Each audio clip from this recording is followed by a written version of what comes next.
hearing those who have gone unheard. How an Oregon high school student is using her sexual assault experience and turning it into a path of healing for others. Also, the subway shooting suspect now in custody. His connections to Wisconsin and the disturbing content posted on his social media leading up to the attack.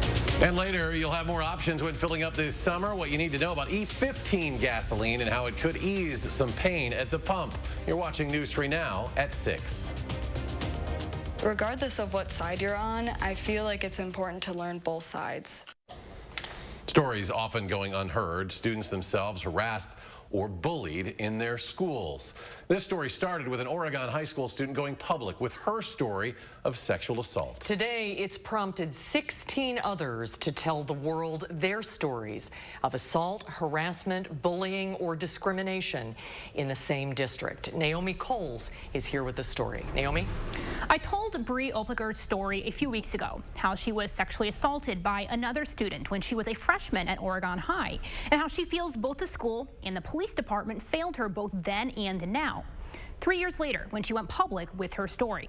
Today, she and another student have teamed up to help others tell their own stories.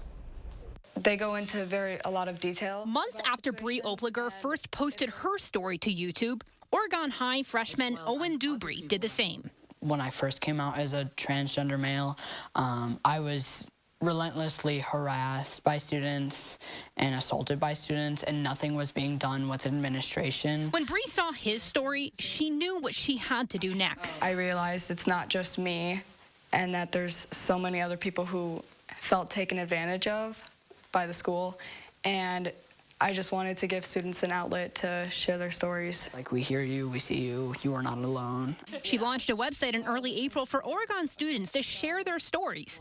Owen got involved as a co-founder, and now another 15 students have been published, some anonymously. It doesn't automatically go to the website, it goes to me. Transgender, gay, black students facing bullying, harassment, death threats, and more. Many saying it was ignored or mishandled by school administrators. There's some specific stories that are very heartbreaking to hear. Some student reactions to the website are positive. I've been complimented in the hallways because they're proud of us. But Bree has also got submissions mocking the stories. I know they were joking, but that's not something you should be joking about.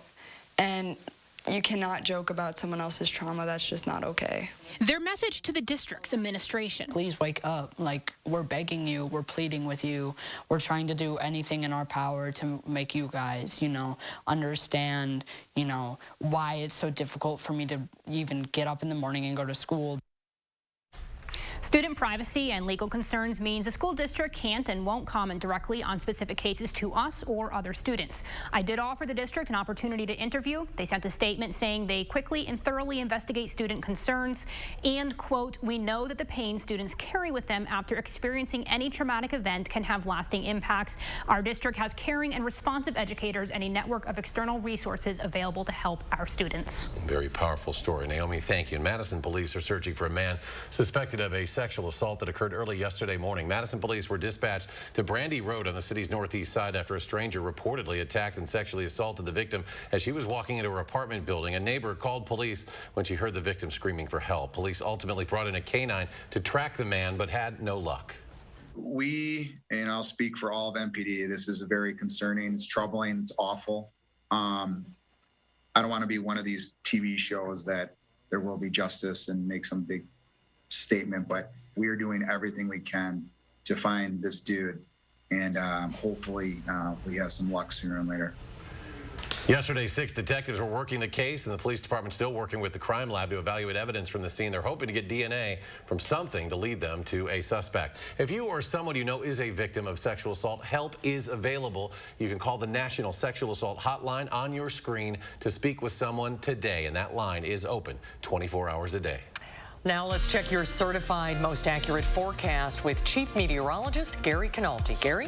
Well, Susan, pretty much like we expected. We had warm weather with some showers and thunderstorms this morning, and then it's been colder this afternoon. Now the cold front has come through. The temperatures are dropping. Most of the thunderstorms are out over Lake Michigan. To the west, it's possible there could be some flakes of snow mixing in with the rain over the western portions of the area, but temperatures are still well above freezing, so not looking for anything to stick to the ground. High temperatures before the cold front, 66 46 in Madison. Janesville topped out at 70. Milwaukee hit 71, but look what's happened since then. Temperatures down to 63 in Milwaukee, 46 in Madison, 40 in La Crosse, and already down to 37 degrees in Prairie du Chien. And we're seeing some wind gusts now in the 10 to 20 mile per hour range, a few stronger gusts. We'll see much more widespread stronger winds tomorrow. A wind advisory in effect from 10 a.m. tomorrow morning until 7 p.m. tomorrow evening. Look for skies to clear out once the showers end late this evening. Then look for a low of about 31 by tomorrow morning. Tomorrow will be windy and colder with a high of 44. Could see some wind gusts 40 to 50 miles per hour. Later on, I'll take a look at a forecast that includes more chilly weather right into Easter weekend. Gary, thank you. We are learning more about the suspect arrested in the New York subway attack, including his connections to Wisconsin. Court records show Frank James has no criminal history here in Wisconsin, but a fireworks store in Caledonia, Phantom Fireworks, found a link to James. Police in New York said they found a bag left behind in the train with fireworks. Phantom recognized the items and found that a man named Frank James purchased several items back on June 21st of last year, including products that matched the ones in the bag in Brooklyn that produced smoke. The receipt of that purchase included the address of a residence on 6th Street in Milwaukee. Phantom says it's cooperating with the investigation. We're in a business that unfortunately stupid people as well as criminally oriented people could think of things to use our products for that are improper and illegal. And so we have to police ourselves. James' social media accounts tie him to Wisconsin as far back as 2019. His YouTube accounts detail half-hour-long rants about his disdain with society. The rants include Ukraine-Russian war politics, James' post-traumatic stress, anger over the current existence of African Americans, and the need for humanity to end. One person is in the hospital tonight with serious injuries after a fire at Camp Randall Stadium this morning. Madison fire crews were called to the stadium just after 8 a.m., but the fire was out by the time they arrived. The UW Athletic Department says the fire involved a roofing solvent material at the site of the stadium's south end zone renovation project.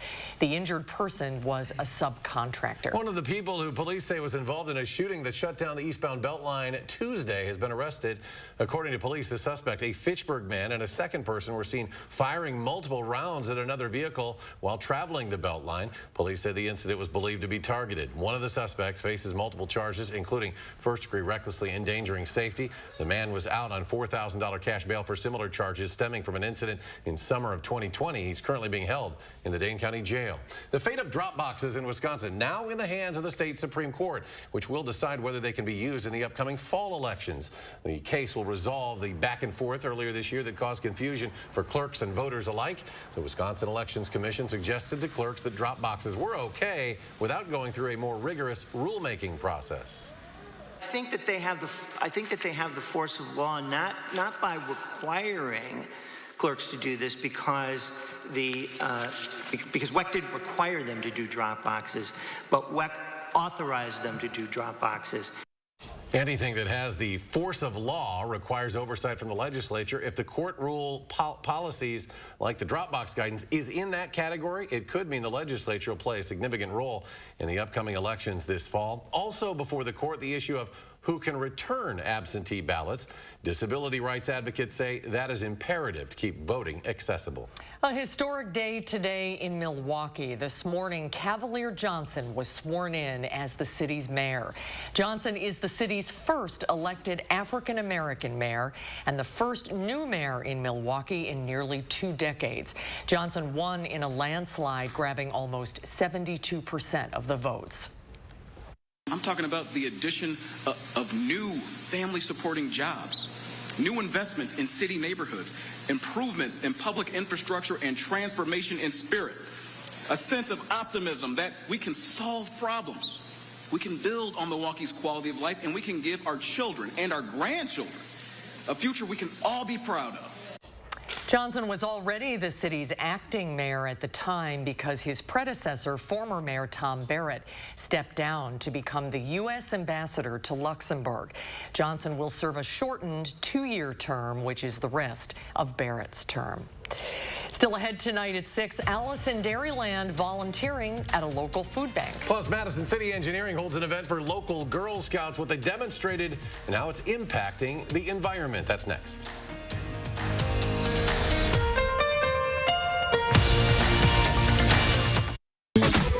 It's spring, time to update your home.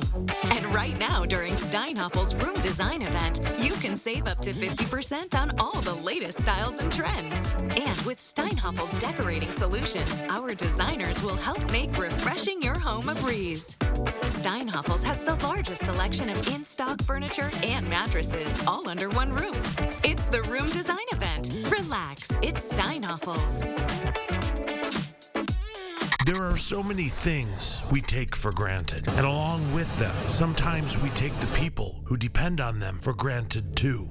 How can they survive with record increases in their basic cost of living? And through no fault of their own, they're being left behind. If you or someone you know needs a hand up, our energy, water, and emergency rental assistance providers are working together to keep you safely in your home. You may not ask for it, but we're here to help. An iCare benefit card helps our members access even more. This includes a monthly allowance for OTC items and healthy food purchases. Plus, earn more with healthy rewards. Rest easy. iCare is looking out for you and your health. Why would Stanton Optical choose a spokesbird? They're not your typical eye care company. I'm not your typical penguin. We're a team. There's no I in eye care.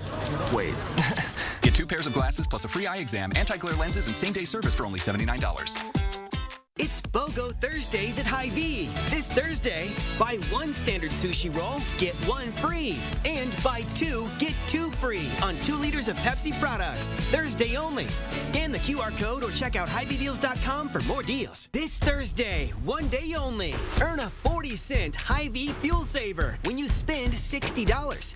That's a 40-cent fuel saver. This Thursday, 1 day only. Scan the QR code or check out HyVeeDeals.com for more deals. Local Girl Scout troops got a concrete pouring demonstration today hosted by Madison City Engineering. The idea for the event came from the Girl Scouts' passion shared during a Board of Public Works meeting earlier this year. There they presented on emissions intensity of cement, concrete's key ingredient. It's responsible for an estimated 7% of the world's carbon dioxide emissions. I was thinking about how interesting it was to know about it, and now to actually feel it, know how it should feel and what it looks like. There's a future engineer. Low carbon concrete is created by using post-industrial waste CO2 and injecting it into concrete where it becomes mineralized and trapped in the concrete forever. Alice in Dairyland and some of her staff stopped by a local food bank today ahead of National Volunteer Week. Today, Julia Nunes helped Second Harvest package 600 boxes of food, which will go out to people in Dane County. The 75th Alice in Dairyland finals are happening in May, and there, Nunes hopes to highlight Dane County agriculture and ag business. It's nice to be able to kind of see a different side of the food chain. I grew up on a dairy farm and I've worked in grocery stores, but this is kind of a middle ground, someone who helps to package that food and get it to people in need. Julia is from Chippewa Falls. National Volunteer Week starts next week, April 17th to the 23rd. When we come back, an oil company making plans on moving one of its pipelines, the reason why and who will benefit. Plus, in an effort to fight rising gas prices, a certain type of gas, usually banned in the summer, is now getting the green light from President Biden. We take a deeper look into E15 gasoline and what it means going forward. And when will the spring-like temperatures return? Gary's got your complete forecast after the break.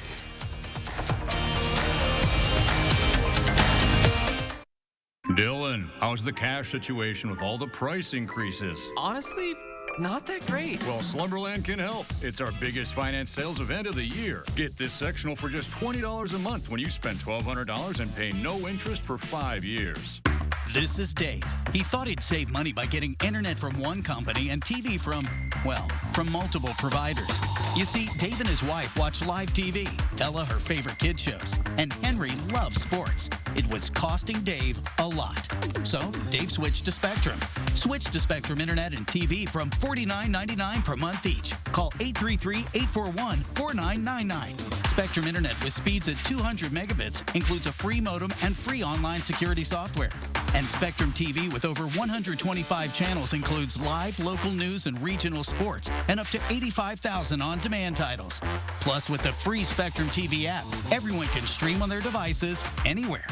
So now Dave has one bill, one provider, no contracts, and is saving a ton. Be like Dave. Switch to Spectrum Internet and TV from $49.99 per month each. Call 833-841-4999 or visit spectrum.com.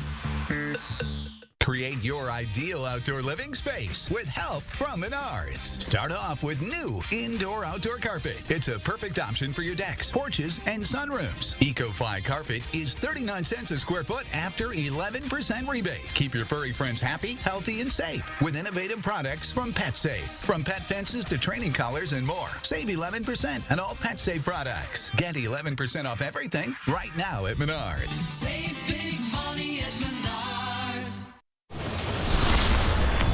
Impatience is a virtue.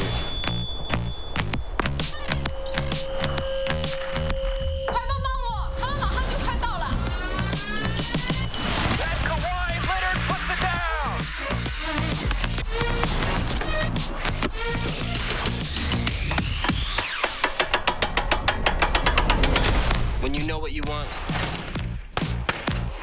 waiting isn't an option. New Balance Madison, we got now. Oh, my back. Hey, Dylan, need a mattress? Well, luckily, Slumberland has a big Sealy sale. Look what you can get for $20 a month. A Sealy Posturepedic mattress and a power base. And you'll pay no interest for 5 years at Slumberland Furniture. You're going to be able to keep filling up with E15, and it's going to solve the whole problem. That was President Biden yesterday in Iowa after announcing a temporary waiver to allow a gasoline blend that includes 15% ethanol to continue being sold into the summer. E15 gasoline is usually banned for sale from June 1st to September 15th because of concerns about high gas emissions. And despite the climate concerns, a senior administration official says E15 gas can save a driver about 10 cents a gallon on average. But what exactly is E15? Samantha Benish sat down with an ethanol expert to find out. Rising oil prices, sanctions caused by the war in Ukraine, and post-pandemic travel have caused gas prices to skyrocket. But experts like Andrea Strelzek with the UW-Madison College of Engineering say allowing E15 gas to be sold this summer may change that. It's gasoline that has 15% ethanol by volume mixed into it. Because of its high ethanol and octane levels, E15 helps combat various problems. So benefits in performance, benefits in greenhouse gas emissions, and some fuel economy benefits in your engine as well. A gallon of ethanol is about 80 cents cheaper than a gallon of gas right now. E15, however, is normally banned during the summer months. But typically, the reason we don't use higher blends of ethanol during the summer is because ethanol has a lot of evaporative emissions associated with it. But according to industry experts, E15 is the next step in lowering the price at the pump. Or we run into problems with developing the infrastructure for electric charging stations, then we need to have a backup plan. In Madison, Samantha Benish, News 3 Now. E15 currently available in 30 states, including Wisconsin, but it's only limited to vehicle models older than 2001. Well, a group of labor unions and the oil company Enbridge plan on moving an oil pipeline off Native American lands. Enbridge is rerouting a segment of its Line 5 to meet the request of the Bad River Band of the Lake Superior Tribe of the Chippewa to move the pipeline off its reservation. The company says this effort will create jobs in an area around the 41-mile pipeline project. An estimated $46 million will be spent specifically with Native-owned businesses and communities, training and hiring Native American workers who will make up 10% of the project workforce. The iconic Terrace chairs are back at the Wisconsin Memorial Union Terrace. Crews started bringing out the green, yellow, and orange chairs at around 9 o'clock this morning. The entire process will take between 2 to 3 days. The chairs have been around since the 1920s. Now, Gary, we just need some warm weather to go along with them so we can get out there and enjoy them. Well, when they were putting the chairs out this morning, it was actually pretty mild. Temperatures were in the 60s, and with high humidity, it actually felt warm out there. But that's not the case anymore. We have the humidity humidity, but that's because we've got rain moving east of Madison with another batch over southwestern Wisconsin that might even be mixing with a little snow north of there, where temperatures are in the upper 30s. Most of the thunderstorm activity is out over Lake Michigan. To the south, more severe weather. Tornado watches in effect from southern portions of Indiana and Ohio all the way down to southern portions of Louisiana. And over the last 72 hours, last 3 days, look at all the severe weather reports through the southern portion of the United States, but the Midwest hasn't been missed out this time. We had severe weather north of Madison during the afternoon yesterday with hail and high wind reports, and then tornadoes across parts of Iowa last night. Fortunately, those storms weakened as they pushed into southern Wisconsin late last night, and we've missed out on the severe weather today. Three things you need to know in the forecast. The showers will end by late evening, but it'll be windy tomorrow. Winds could gust to 40 to maybe 50 miles per hour, and then chilly weather returns with highs in the mid-40s tomorrow, and they don't really move away from that very much all the way until the end of next week. Wind advisories in effect for pretty much most of central and southern Wisconsin, northern Illinois. High wind warnings farther out to the west and parts of South Dakota. Blizzard warnings remain in effect for parts of eastern Montana and much of North Dakota, where they've had between 1 and 2 feet of snow and winds of 50 miles per hour. Temperatures there are in the 20s.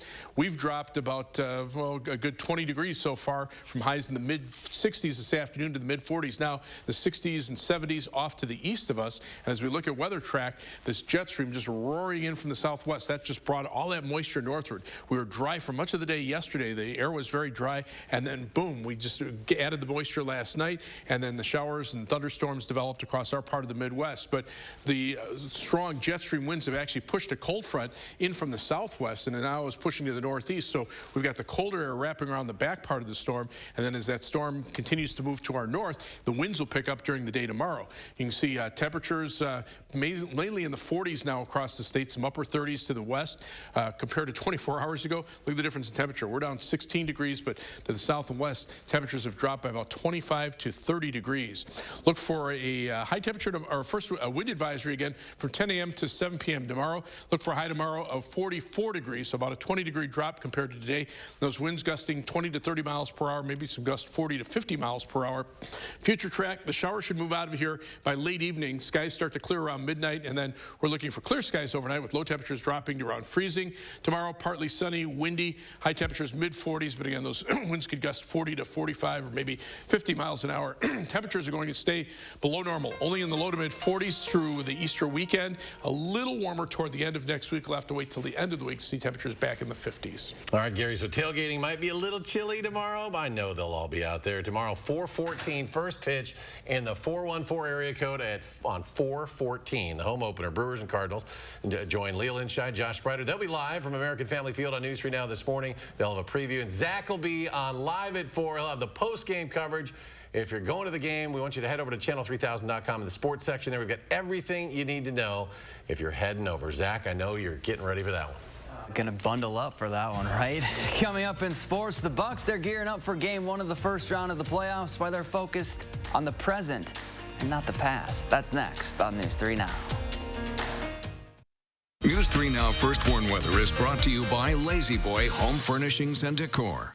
Discover a shopping and design experience as comfortable as the furniture. Lazy Boy Home Furnishings and Decor. Schedule your free design consultation today. The home of Wisconsin's favorite wine, Prairie Fumé.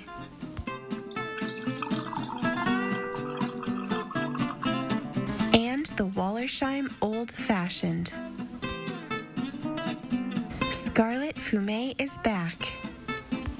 Find it and other Wallersheim wines and spirits at your favorite Wisconsin stores. Cheers to 50 years and many more to come. I got nothing to eat. Nothing. Hold on, I can do something. Turning nothing into something. Turning nothing into something. It's amazing what you can do with nothing and a little helpings. Open Talenti and raise the jar to gelato made from scratch. Raise the jar to all 5 layers. Raise the jar to the best gelato you've ever tasted. Talenti, raise the jar.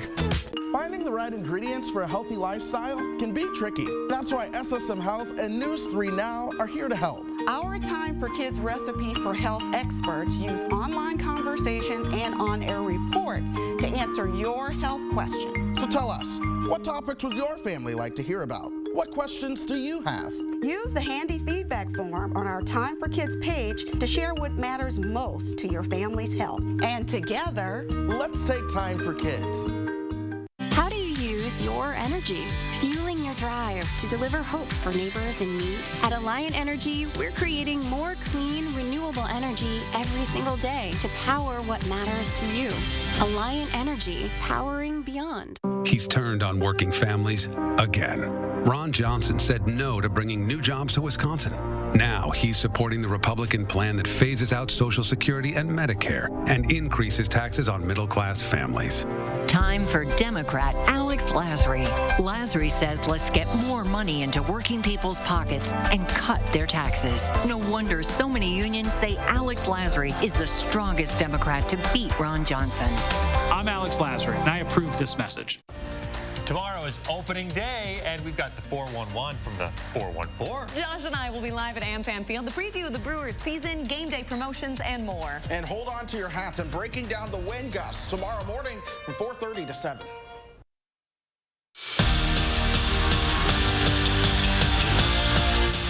The last play of the third quarter against Iowa is one Clay Cundiff will never forget. Wisconsin ran a zone read, and Braylon Allen ran a Hawkeye over and in the process into his leg.